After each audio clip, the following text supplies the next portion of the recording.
Hey folks, Jim Thomas here, Fitness Management and Consulting, and welcome to our channel today. I appreciate y'all being here. And if you're new to the channel, if you're finding us that very first time, welcome. It's good to have you. And our topic for you today, it's why your gym sales pipeline is stagnant and how to fix it. Why your gym sales pipeline is stagnant and how to fix it. Now, before we get into our topic today, just a quick reminder, my focus, my mission here in the channel is I want to be able to provide as much information as I can, to as many people as I can across the globe. And the best way I can do that is when you choose to subscribe to the channel. So if you've not yet done so, please take a moment, hit that subscribe button. We appreciate it. And then to learn more about me, learn more about my company and how we can help take your business that next level, be sure to check out those links below. And then for you folks that are looking to open a new gym, you need financing, you have an existing operation, you need some working capital, we can help with funding, up to $400,000 in funding with a minimum credit score of 680 or better in all three credit bureaus, a minimum income of $50,000 per year each of the 2 previous years. It's unsecured funding. And there's no restrictions on use. Check out the links below on funding and financing. We actually have several different ways that we can help you depending upon your circumstances. So be sure to check that out. And with that said, let's get into our topic here today, why your gym sales pipeline is stagnant and how to fix it. And the thing is, you can have the greatest salespeople in the world, but if that chair stays empty, it's not going to matter. One of the great keys to all this is making sure we're bringing in new leads. We make sure we're bringing in that pipeline, okay? And so number one on my list is, of why your pipeline is stagnant. Your leads are no good, okay? And sometimes on these leads, depending on how you're getting them, okay, if they're incentivized leads, if you're doing this online and you're offering big incentives for people to do things, sometimes those aren't always the best. You have to have a lot of volume with that. Sometimes we've not done enough follow-up. The leads have gone cold. Sometimes all we're doing is asking customers to buy. And, in a manner of speaking, we kind of ruin those leads, or maybe they're poor to begin with. But if you're stagnant, there's good consideration that maybe your leads are no good. And we'll talk about some things that we can do as well, okay? Number two on why your pipeline is stagnant is you're not following up enough. And I see this one frequently, and there's a balance on this, okay? But, follow-up is one of the great secrets to this industry. If I could pick one thing, that does not get done well, it's the issue of follow-up. And what the idea is we want to stay in touch. We want to be a resource center. We want to be a servant, okay? We want to help move people through the process, okay? We want to nurture them. We want to help maintain interest, maintain desire. And so we need to have regular follow-up. And you can check the channel here, for other videos on how to properly do this.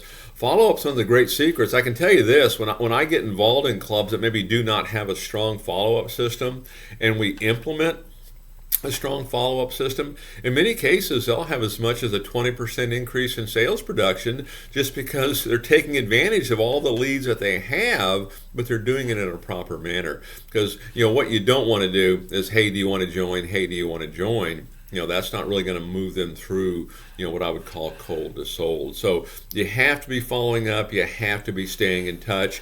It has to be on a regular basis. And the hat you want to wear, be a resource center. You're not here to sign them up. Now, if that's what they want to do, certainly we're going to do that. But if they're not ready, all we're trying to do is move them through. Be a resource center. Help them get the results. Maybe there's things they can do when they travel.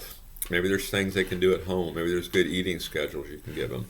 So, be a servant. Be a resource center. Number three on why your pipeline might be stagnant and how to fix it is, many clubs, your marketing channels, they're kind of one track. We're just doing one thing, for marketing. We're just doing one thing, for marketing. And what I like to see, if I had to pick a number, okay, is maybe do 15 different things to get people in your front door. Maybe it's point of sale referrals and floor referrals. Maybe it's email marketing. Maybe it's alumni programs for former members. Maybe it's corporate programs. Maybe it's ambassador programs with local businesses in the community. Maybe it's email swaps and blog swaps with businesses that have some of the same synergies that you have. Maybe it's going to trade shows and events and collecting leads. So you want to have a number of different ways of getting leads.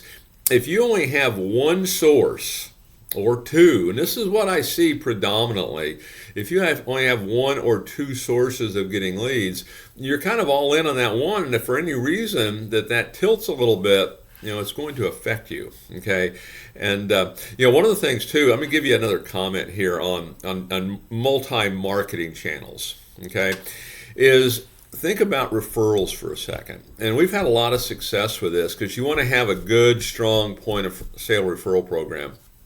And I like to get referrals because, number one, say you have a big sales day, and what's a big sales day for you? Maybe you did 5 sales in a day. And I know when I've approached, salespeople in the past, I'll say, well, hey, how's tomorrow look? And they say, well, Jim, I was so busy selling today, I didn't get a chance to line it up. Well, that's not really what you want. I get it that we're busy, but we still have to have the day lined up. And so if we're getting referrals at point of sale and say, I've got Mary all ready to go, she's signed up and she's given some referrals, and I might say, Mary, do you plan on coming in tomorrow at the same time to work out? And she says, well, yeah, I'll be taking that 11 o'clock class probably every day. Fantastic. Of the people you've listed here, who would you like to bring in with you? Okay, and so that's a great way, to continue to line up our days, continue to bring people in, even when you're busy signing folks up, and that's a good problem to have, right? So you want your marketing channels to be, multifaceted. Don't get one track on just one thing.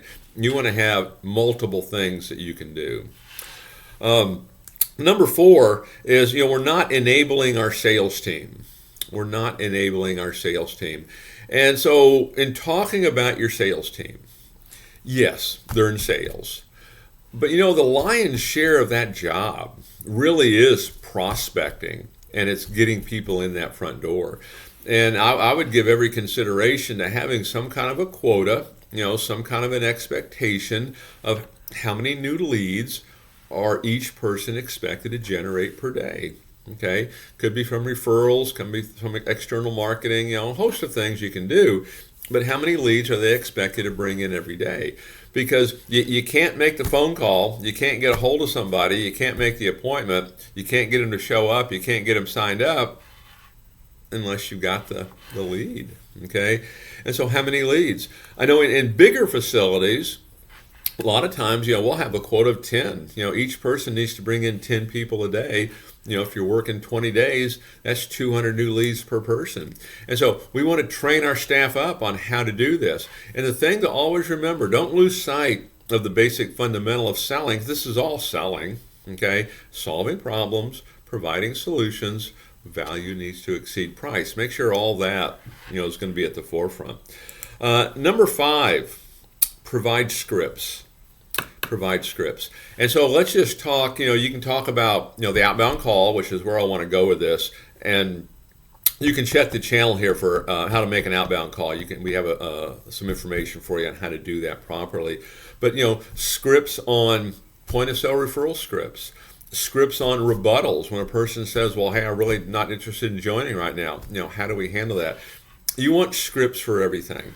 And just the comment I want to make on scripts is the reason you have them and the reason you memorize them is so you're free to be yourself. And so for any of you that have maybe been in the theater, you've been on stage, what do they tell you? First thing they tell you, memorize your lines, of course, but the reason you do is so you're free to be yourself. Okay? We don't want to be thinking about what we have to say. So providing scripts.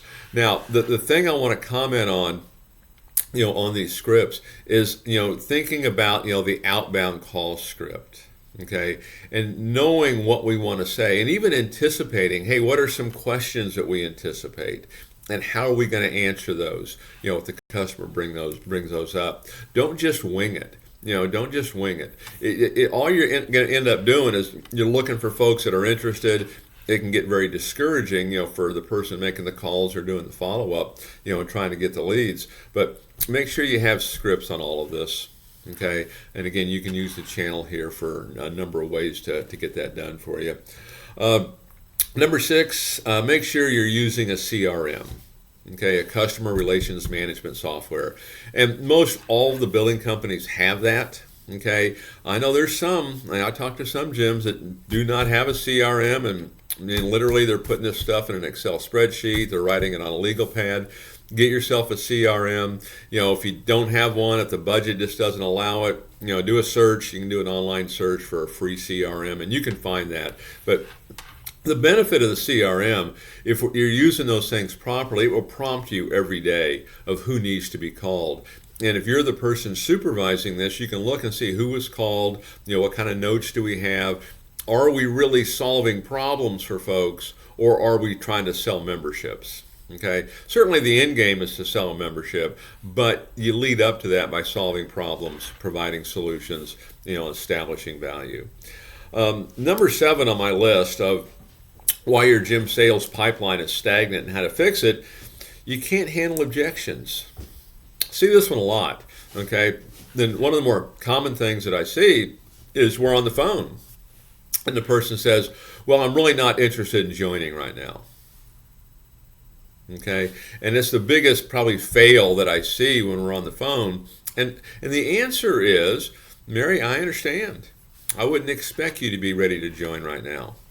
Be agreeable, and then provide value, solve problems, provide solutions. Maybe you've got a blog that you guys just wrote and you want to send to her. Maybe you've got a video.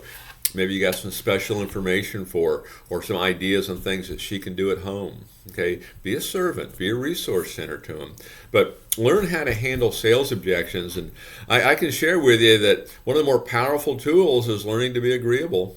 Okay, it draws people in. Doesn't mean you're going over to the other side. Okay, just means you're being agreeable. Okay, hey, I understand. I wouldn't expect you to be ready to join right now. Because what I see happen all too often, we either try to force it and try to convince them, that's not going to work, or we just got to lay down and do nothing. That doesn't work either. Okay, be agreeable and keep the idea of we're going to nurture, we're going to maintain interest, we're going to maintain desire. And then number 8, and I talked about this one earlier, but this kind of buttons this whole thing up. Make sure you follow up. Follow up on everything. Everything you do, follow up, follow up, follow up. It's one of the secrets to management. It's one of the secrets to sales. It's a secret to all of this from a productive standpoint. Don't make this one and done.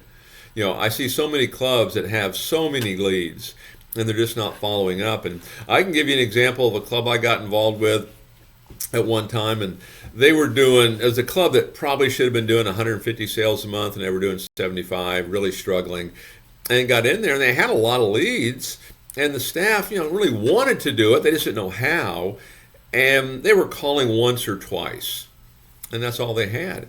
And so what we ended up putting in place is things that made it easier for them to call, easier for the customer to want to listen, easier for the customer to say yes. And so, because one of the things you want to think about if you're in a management capacity is how can we influence behavior? How can we as management influence the behavior of our staff? How can we influence the behavior of the customer? Okay, and we do it all the time with, hey, join now, 3 days only. Okay, we're influencing the customer to urgency, do it now.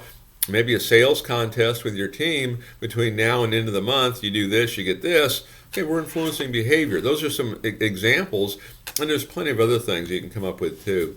So look at how you can influence behavior, but the foundation of all of this is make sure we're following up. We want to make sure that your sales pipeline is always full.